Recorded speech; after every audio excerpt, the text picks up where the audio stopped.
Hey friends, welcome back. We have a ton of things to do out with the old, in with the new. So we got some more planting to do because there's space. So why not? I need more dill. I need to plant more cucumbers and a whole bunch of other things. So let's go do it. Yay, I found it. That's the agenda. We'll get what we can done while we have daylight. This is the last of my pole beans. There's a few in here. My yard longs. I had so many beans, seeds, and I've also sown so freaking many, and the roly-polies keep eating them. So I literally, okay, you see the arch over there? See how it's almost to the top is covered with the poles? Can you see that from here? With the pole beans.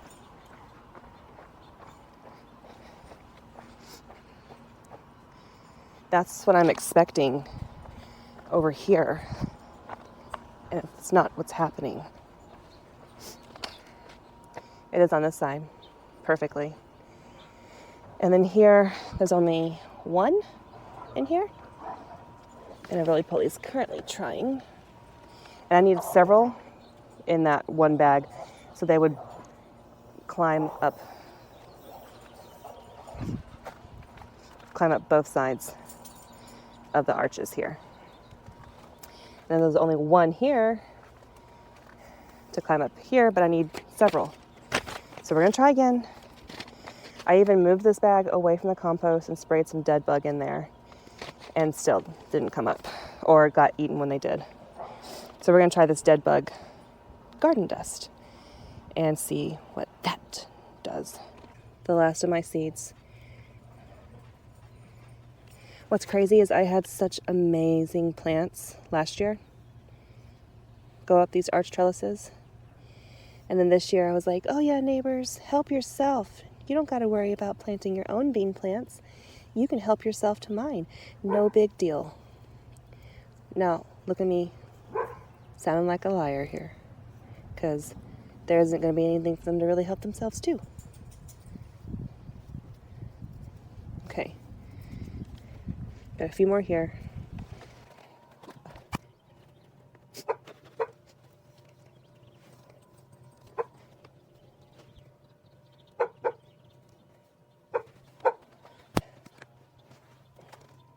Oh, I never used it before. Maybe I have to unseal it.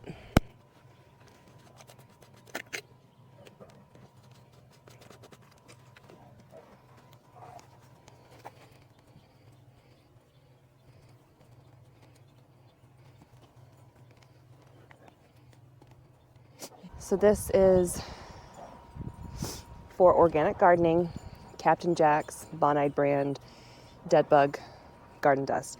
It's not Sevin-Dust, it's not toxic, it's organic. Spinosad is the active ingredient. I won't use Sevin-Dust.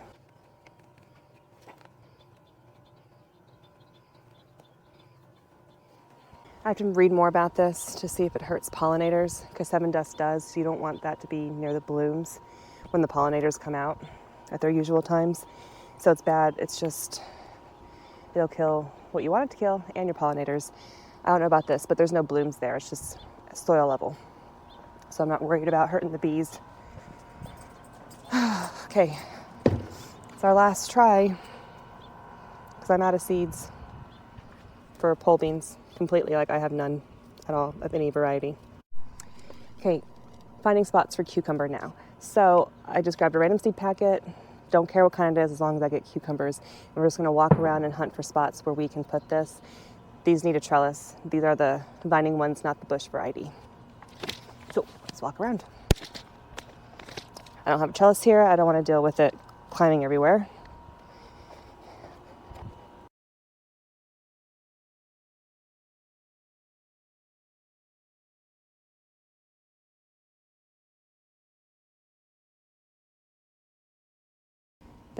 The Malabar spinach is like not growing everywhere.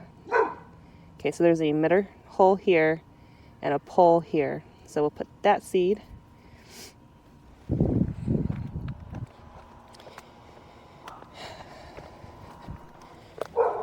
And then here we'll do the same thing near the emitter and the pole. Now let's try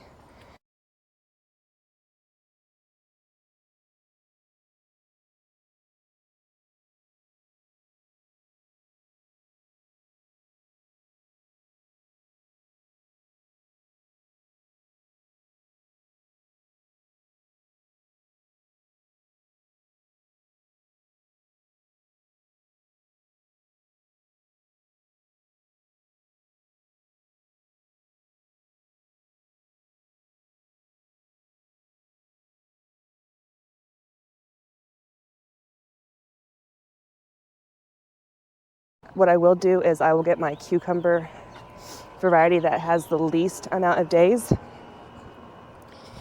and plant it there if those pole beans still don't grow. So there'll be something on the trellis.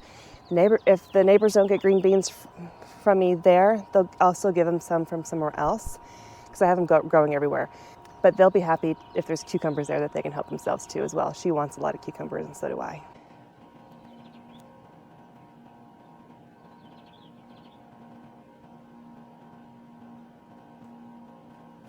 So I got all those seeds in my hand planted.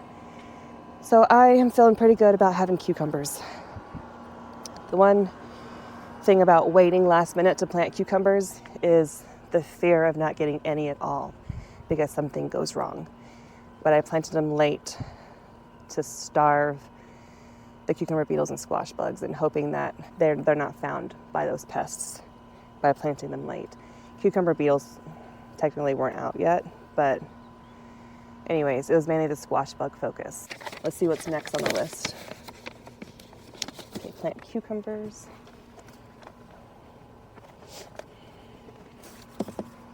Oh. Mark that off. Okay.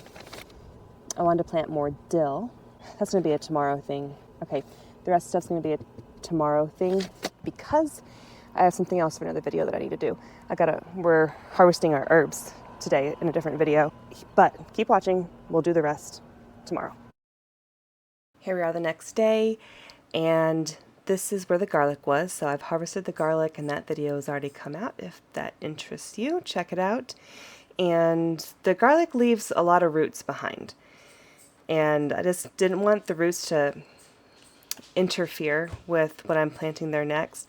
So I noticed I could rough up the soil and twirl my hand around and get a big gob of roots without a whole bunch of dirt and remove them that way. So we are doing carrots. We're doing our fall crop of carrots now that the space has opened up. And I'm just mixing up a couple different varieties that I have and tossing them in this little spice bowl is what it's called, and mixing them up. I don't care what variety is what. I don't care about knowing which variety is which whenever I pull it out of the ground. And I just want to have big carrots. That's all I care about. So I have to be diligent about thinning them, otherwise that won't happen. And a great way to get your carrots to germinate, since they need to be moist constantly, the seeds do, is to cover them. People will use cardboard or wooden boards or whatever. And I've always used tote lids. They worked out pretty well. So as you saw, I laid them out in the area, and then I flipped the one on the right over. That way I knew how far to go. And just sprinkle them and kind of massage them in a little bit. Basically sofa stirring, but just kind of like roughing up the soil. Got a few more roots there I'm trying to get out. I guess I missed some. Water them in real good. While I'm here, I might as well give those other carrots some water. Those carrots, I said I was going to do better about thinning them, and I came out and thinned them several times, and it still wasn't enough. And I promised myself I was going to do better, and I still failed. So I'm going to do the same thing and promise myself again and just hope we get a good fall crop. My carrots are always small, and it's because I don't thin them enough. So we're doing the same thing with beets. I have a Shiogra variety. It's like red and white swirl on the inside, and then a Detroit red, and then golden beet. The golden beets are the best ever, and I'll just be growing those in the future, just the golden beets, because they taste so good. Like, I can eat them raw like a carrot, but the other ones don't taste that good. And since this is a fall crop and beets and carrots taste best when they mature in cold temperatures, I definitely want to devote a lot of space to these. And I have people in my family who like beets, and I will have plenty to share as well. So that'll be nice to be able to grow a whole bunch and share as well. And then I also like to freeze them and throw them in smoothies, especially the purple ones, because it gives the drink a nice purple color and it kind of looks more pleasing to the eye. So I just made a whole bunch of holes, fill in 1 seed per hole, because the beet seed actually contains several seeds within it. That's why whenever you put 1 seed per hole, you end up with the whole bunch that you have to thin out, which some people say you don't have to thin them out, they just will push each other aside, which is true, but I've noticed with mine, they're still smaller and they take longer to get bigger. And so 1 seed per hole, and I thin them. So there's 1 growing per, I don't know, 2-inch by 2-inch space or something like that.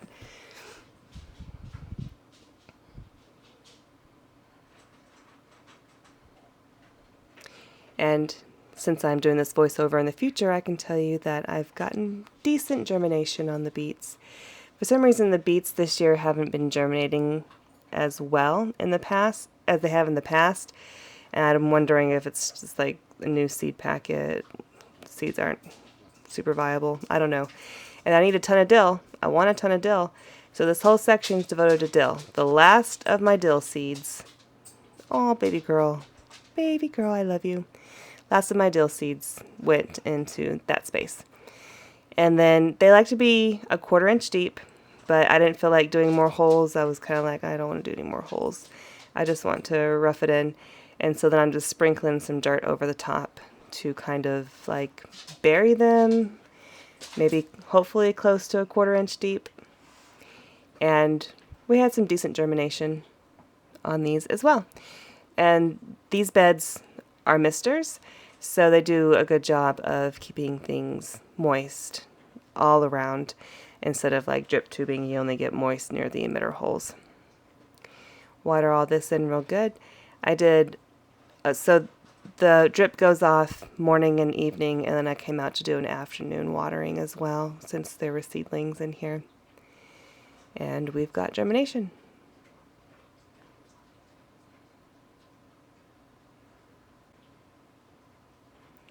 So I'm showing you that I labeled that bag beet mix, and I put the excess seeds in there, and it would be a beet mix instead of just golden beets in there. So we have a new garden bed here. It was on sale, it was gifted to me, and so I'm like, well, I gotta find a spot for it. And luckily there was that perfect spot right there. I got distracted and I'm picking the raspberries that I see. But the blueberry ends and then the raspberries begin, but there's this gap here where there's that space between the beginning and end of the blueberry and raspberry. So I'll just make sure to keep the raspberries tamed back and not crowd out this bed. And we top it with some garden soil. So this is best for in-ground beds, like it says on the bag. So it's not super soft and lofty like the potting mix. So I have to get in there and with my hands and break up every single clump, because it's just like a big solid clump in the bag. So this takes maybe 3 bags, I don't know, but I get it filled to the top. And we're going to hook into the drip system because I'm not trying to hand water that. I try to hand water as little as possible. So the only thing I hand water are containers that are in a temporary spot, like that's just where they are this year, but that's not where I'm going to plan on having them every year, that kind of situation, and the green stalks. So I try to put all those things that are temporary near the green stalks, that way I don't have to drag the hose everywhere. And the green stalks are not over there, so definitely hooking into the drip. So we attach the black and the brown with 1/4 inch. We leave the one end of the black, keep the pointy side out so we can stab the 1/2 inch here and get that in there. And then at the other end of the brown tubing, which is the 6-inch emitter holes, we have the under piece, which is the goof plug, so the water only flows through the tubing and then stops at the end of it. And we're just going to wrap this around so that way we have really good coverage. I like to make sure I have really good coverage and a lot of tubing used, and it seems to work well. So I went through all my melons and I picked out the ones that have the least amount of days to maturity, and we're going to try those and just hope for the best. This was done on like July 1st, so I giving account the number of days of germination, giving account to you need to give extra days because the days get shorter and cooler the closer you get to your first frost date. We have extra days accounted for right up to our first frost date because I counted backwards from there, and I was like, okay, these might have a chance if we're lucky. And then, of course, we tried cucumbers again. I don't need a trellis. I'm just going to let them drape down on the ground and take up that space. And things have germinated in there. Now that we're in the future, I can tell you that things have germinated, and I have high hopes. So just water it in real good. And our next task, oh, yep, forgot about that. Come over here. And so I accidentally left my corn seeds outside and discovered it because I put everything in a container and carried it back out of the pumpkin patch, like, you know, clean up my mess after myself kind of thing. And I forgot that I had thrown the packet of corn seeds in there after I planted the corn. Found it a few days later after it had rained because I didn't completely take care of my mess by bringing the stuff inside. So I planted, long story short, I planted the corn over here because the seeds were all wet and I had to do something. I had to try something. Some of them germinated and then disappeared. So something came by and ate all the corn seedlings that were over here. And so we're going to try again with something else. This spot is pretty shaded, so I'm not like, I don't have like super high hopes, but we're going to try. So I top off the beds with a little more garden soil because they look like they sunk down a bit. And we're going to plant a few things, one in each thing near an emitter hole. And on the screen you can see what we're planting. 2 different kinds of melons. And then the 2 closest to the fence will be borage, just to bring the pollinators over. And I know there's not enough space for a lot of vining to happen over here. But we're just trying because we got the space and I wanted to utilize this space, not just have it sit here. And fingers crossed.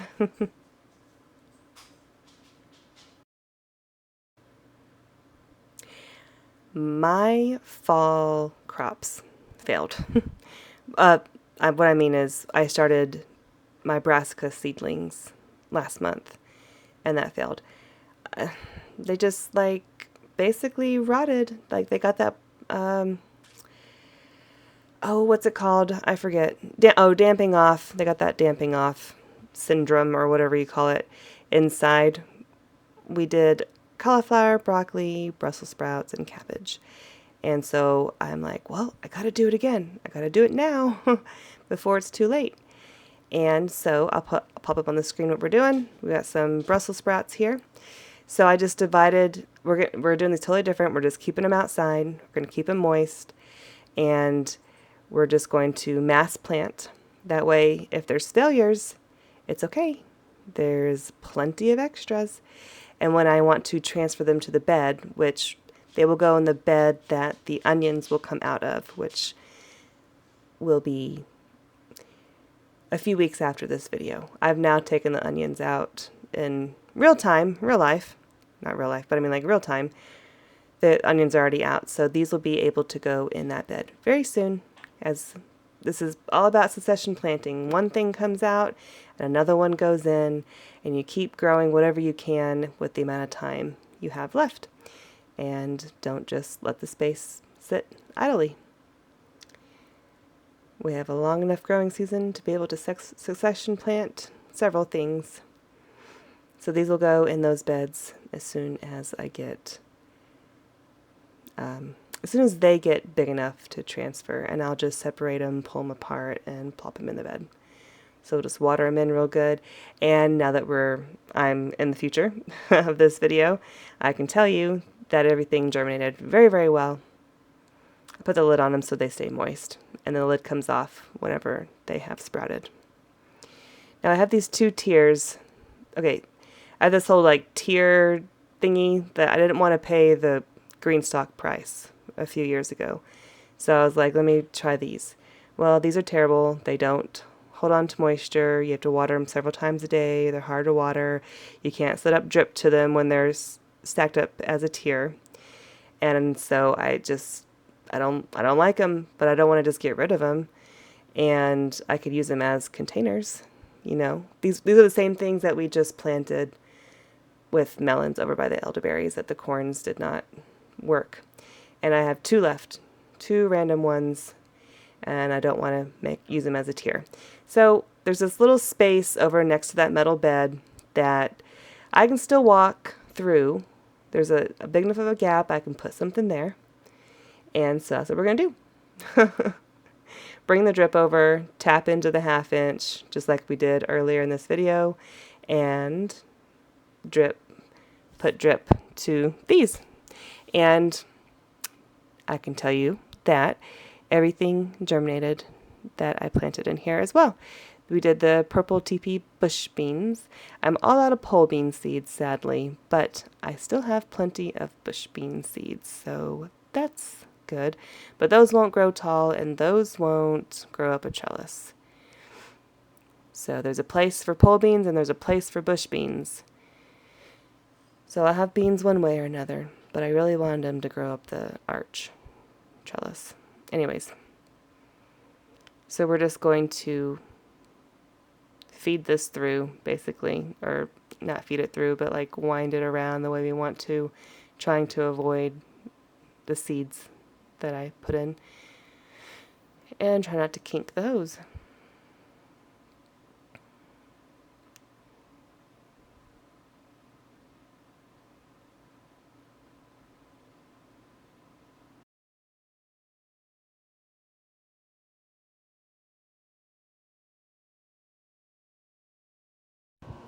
So glad to have that done. Thanks for watching. Thanks for being here. Thanks for coming along. Thanks for coming along as my baby girl. Can you see her? Anyways, have a wonderful day. I'll pop up some videos for you to watch. I'll see you next time. Bye.